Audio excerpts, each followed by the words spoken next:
Bueno, ya estamos de vuelta a las 9 de la mañana con 15 minutos. Es el tiempo del centro del país. Este fin de semana ya estamos concluyendo el mes de mayo. Termina el mes de mayo y estamos ya pues prácticamente también dándole fin al primer semestre del 2022. Se pasó rápido las cosas en temas de economía. Bueno, pues ya veíamos los datos que se dieron a conocer a lo largo de esta última semana, pues son alentadores, ciertamente, la verdad. No así lo que tiene que ver con la violencia y todo lo que está alrededor de la inseguridad. Y vamos a detenernos en ese tema con un experto.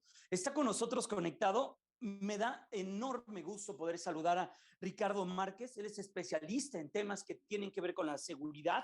Y hoy nos va a hablar de este libro, México, Seguridad, Violencia y Futuro en Crisis. Ricardo, qué enorme gusto poder saludarte más en fin de semana. Doblemente agradecido. Ricardo, ¿cómo te va? Muy buenos días. Muy buenos días, Jaime. Me da mucho gusto saludarte también.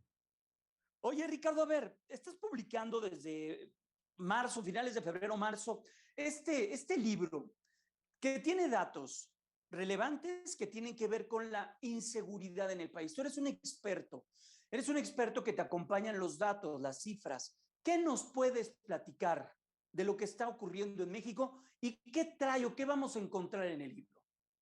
Bueno, en términos generales, esa era precisamente la intención del libro, un tanto repasar lo que ha sucedido en el pasado. ¿Cuáles son las enseñanzas que el pasado violento de México no es un presente que sea ajeno a la historia nacional? ¿Y qué es lo que nos depara el futuro? Y si bien México ha pasado por periodos de intensa criminalidad y violencia, no hemos aprendido las enseñanzas que nos han permitido en el pasado superar esos difíciles momentos. No las hemos aprovechado para salir del el muy difícil y complejo presente que tenemos en materia de seguridad. Y como no salimos de este problema, no se ve que encontremos la solución, no se ve que estemos encontrando la salida o que hayamos encontrado la salida, y por tanto el futuro luce, pero verdaderamente pesimista. No luce bien, no solamente por las tendencias de acuerdo a lo que ha pasado, sino a lo que hemos visto día con día o mes con mes en los meses recientes y sobre todo en la última semana, lo que hemos visto son indicadores que confirman que no solamente el presente es malo, el futuro, Claro. por eso el libro, una parte del título es Futuro en Crisis, el futuro, por paradójico que parezca, está en crisis, el futuro de México, el Oye, futuro de las familias. Ricardo, mucho hablamos los medios de comunicación de esto que vive el país con lo que sucedió en el gobierno del presidente Felipe Calderón en el 2006 y lo que viene arrastrando todo su sexenio, lo que sucede con el presidente Enrique Peña Nieto y lo que viene en el gobierno del presidente Andrés Manuel López Obrador. Pero tú examinas todo esto desde mediados del siglo XX, porque pensamos que esto sucedió por una generación espontánea con unas cabezas que arrojaron en un bar en un municipio En de Michoacán. Michoacán y que, dada la situación y la información con la que tenía uno de los más cercanos miembros del gobierno actual, Lázaro Cárdenas Batel, es uno de los más cercanos del presidente Andrés Manuel López Obrador, quien era gobernador de Michoacán, viene a la Ciudad de México y le presenta al presidente Calderón y le dice, esto está muy mal, tenemos que hacer algo y ya conocemos la historia, Ricardo. Pero tú analizas desde mitad del siglo XX.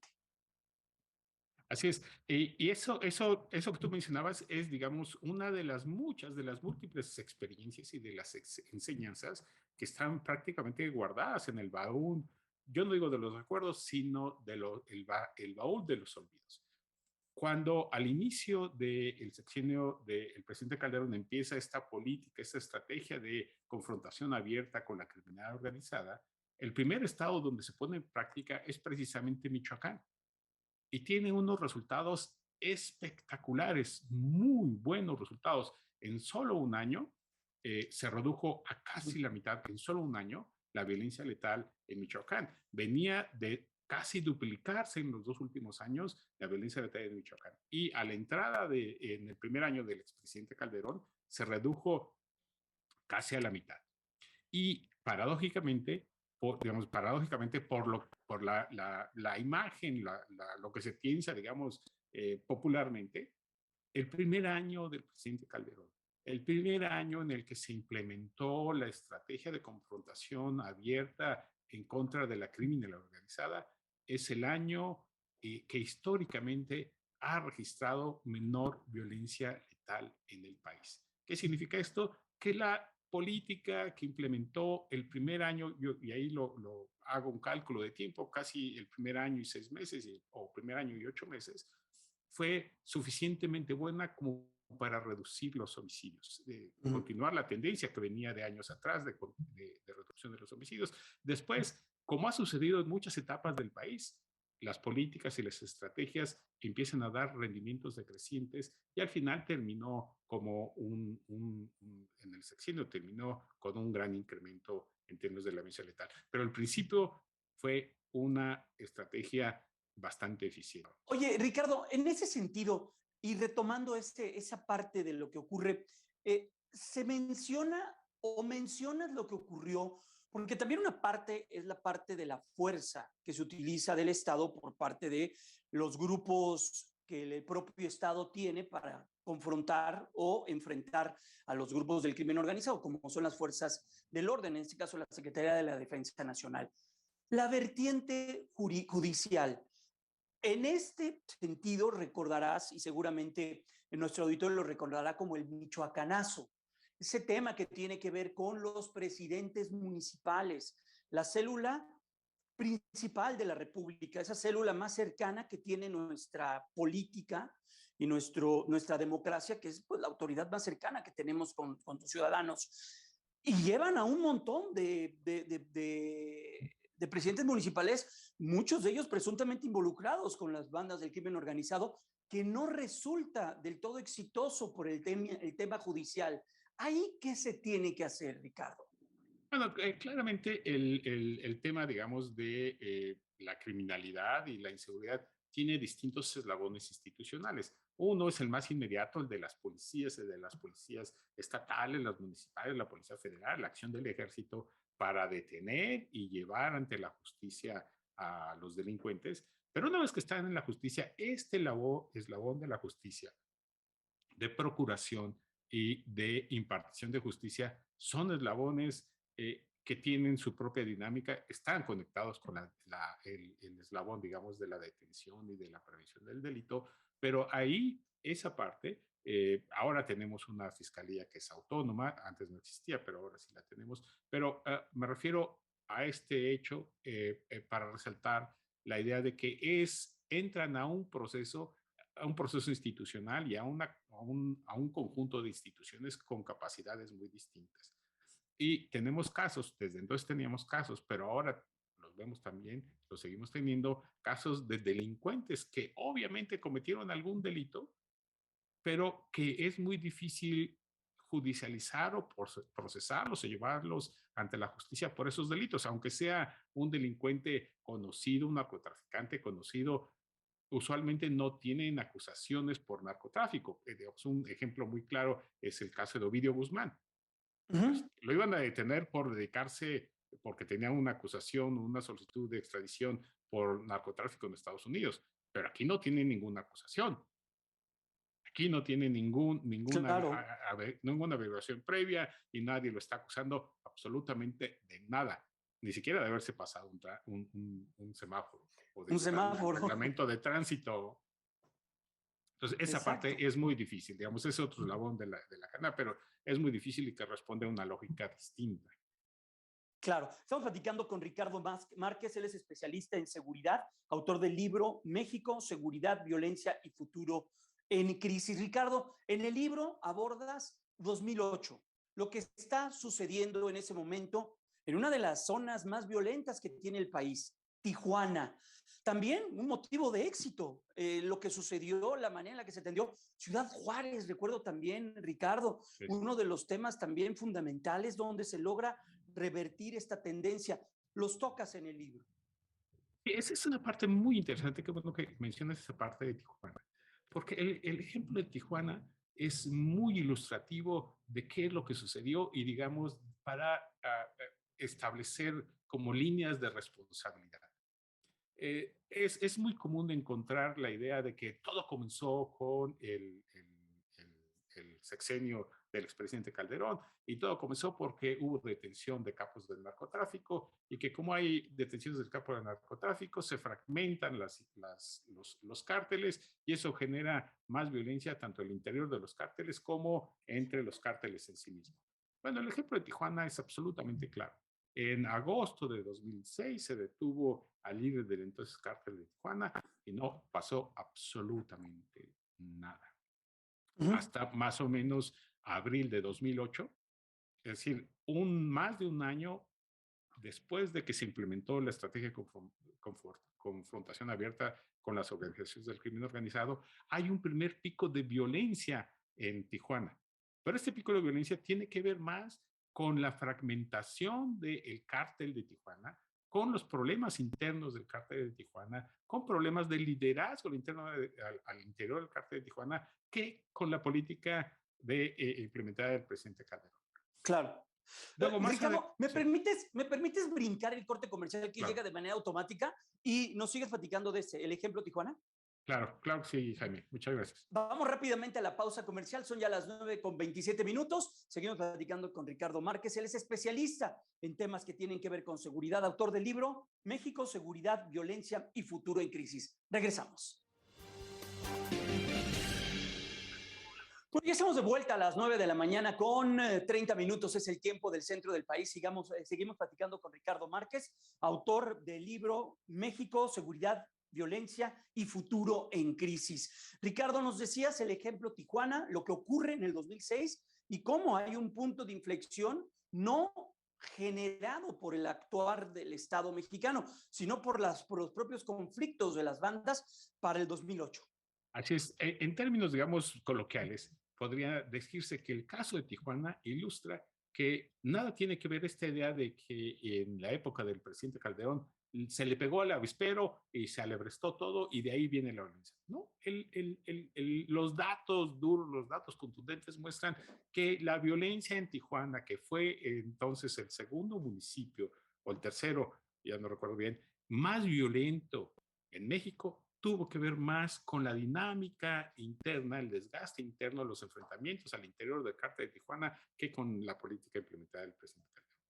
Y luego baja de manera impresionante, un par de años después, con la captura de uno de los actores que más violencia generaban y que popularmente era conocido como el Teo, que para referencia mayor era el jefe del famoso pozolero, aquel que disolvía cuerpos en ácido.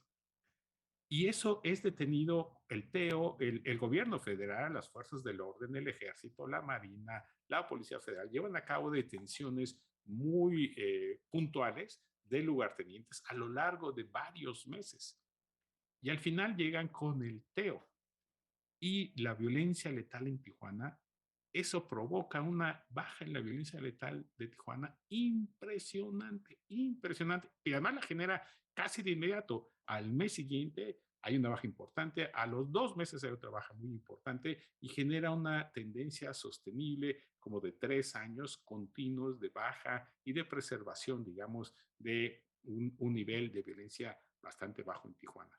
Que esto tiene que ver con la otra idea famosa, que es no hay que detener a los líderes de los cárteles del narcotráfico porque se genera más violencia. No, cuando se hace como debe hacerse, que no siempre se hace, es más, la mayoría de las veces no debe hacerse, no se hace como se debe hacer. Pero el ejemplo de Tijuana, particularmente el Teo, muestra claramente que cuando se lleva a cabo la detención de los cárteles, de los capos del narcotráfico, como debe hacerse, hay resultados muy positivos en términos de la violencia. Incluso, Ricardo, dedicas un apartado a ese mito que existe alrededor de el descabezamiento de las de los grupos del crimen organizado y este estigma que se ha generado, ¿no? Porque se señala a través de los medios de comunicación que si tienes a un gran capo, cortas esta hidra que comienza a generar miles de cabezas y comienzas a desorientar a este grupo del crimen organizado y las bases son más violentas que las que estaban arriba y se comienzan a pelear los territorios. Ahí el apartado en el que dedicas esto, ¿cómo lo estableces y qué es lo que se establece en el orden y en el día a día? Lo vemos hoy en día, por ejemplo, con Guanajuato.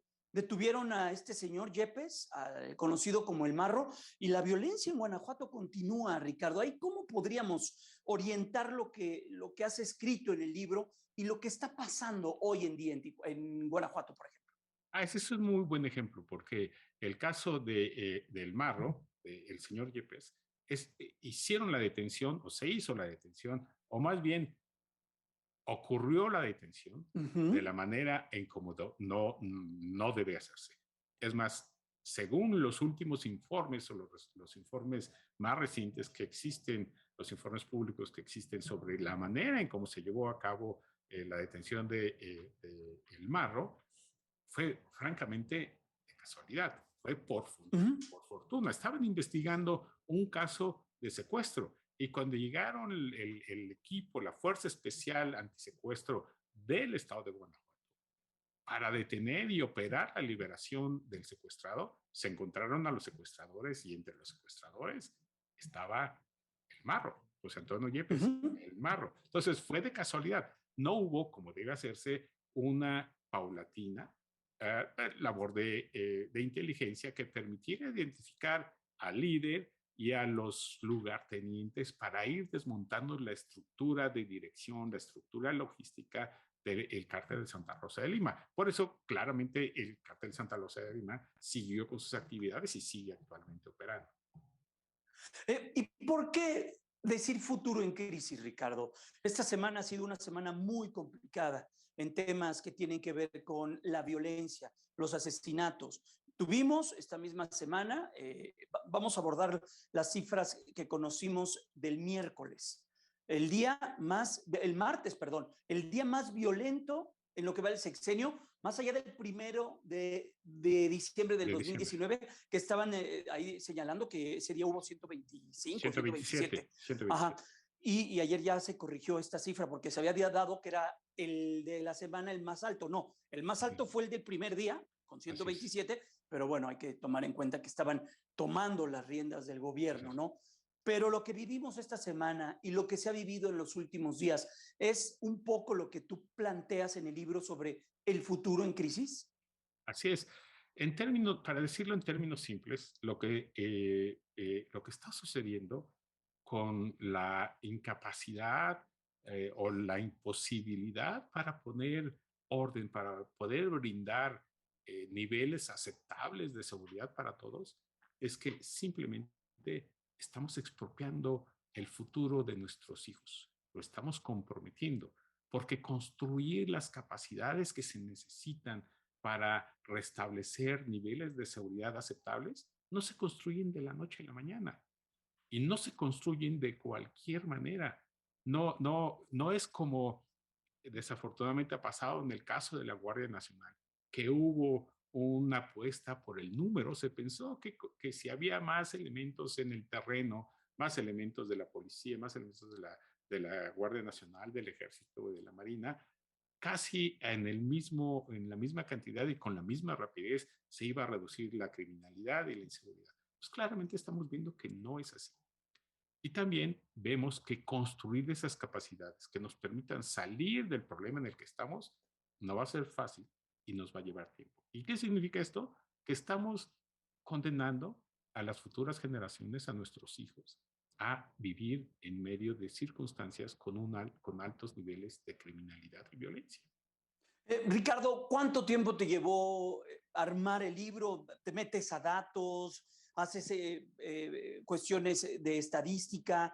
¿Recorres, como lo comentábamos al inicio de esta charla, lo que ocurre al principio o mediados del siglo XX? ¿Cuánto tiempo te llevó?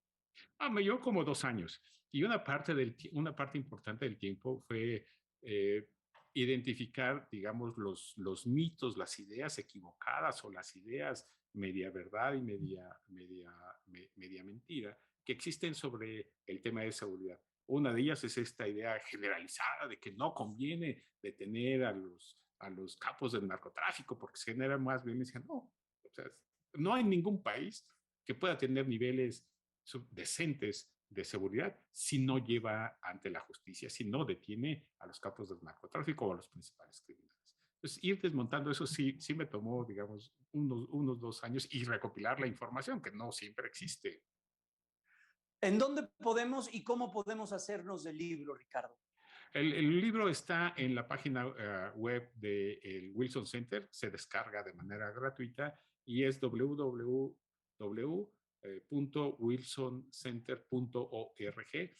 Insisto, se descarga de manera gratuita en español. Y el apoyo del Wilson Center es fundamental, ¿no? Es una de las instituciones más reconocidas a nivel global. El Wilson Center, le agradezco mucho al Instituto México del Wilson Center el apoyo que me dio para poder publicar este libro. Él lo editó de una manera muy seria, muy profesional. Y sí, como mencionas, está entre los 10 primeros think tanks del mundo, que es una institución muy prestigiada y desde luego es un motivo muy grande de orgullo y de agradecimiento de mi parte para con ellos. Ricardo, por último, nos queda 1 minuto y medio. La reflexión que haces con lo que estamos viviendo hoy, mitad del 2022. No vamos a terminar bien. El compromiso, el principal compromiso en materia de seguridad, que es reducir al 50% los homicidios, no se va a lograr. También hay el compromiso de reducir al 50% el resto de los delitos, tampoco se va a conseguir. Y lo más probable es que tengamos niveles muy similares a los que tenemos ahorita, que son niveles bastante malos y muy poco deseables para nuestra vida cotidiana. Y además de eso, del narcotráfico y de todos los delitos que se ven, existen los daños y los delitos que también acompañan ese tipo de crimen organizado, ¿no? Que es extorsión, secuestro y todo eso que te convierte en una sociedad, pues, con muchos problemas, ¿no? Con muchos retos en este presente, más allá de que el futuro. Ricardo Márquez, gracias, es un privilegio poder platicar contigo y bueno, pues vamos a acceder al Wilson Center para poder leer de principio a fin esta gran recomendación que nos estás haciendo y por supuesto a nuestro auditorio también. Ricardo, cuídate mucho y que tengas un excelente fin de semana. Muchas gracias, Jaime, un gusto como siempre.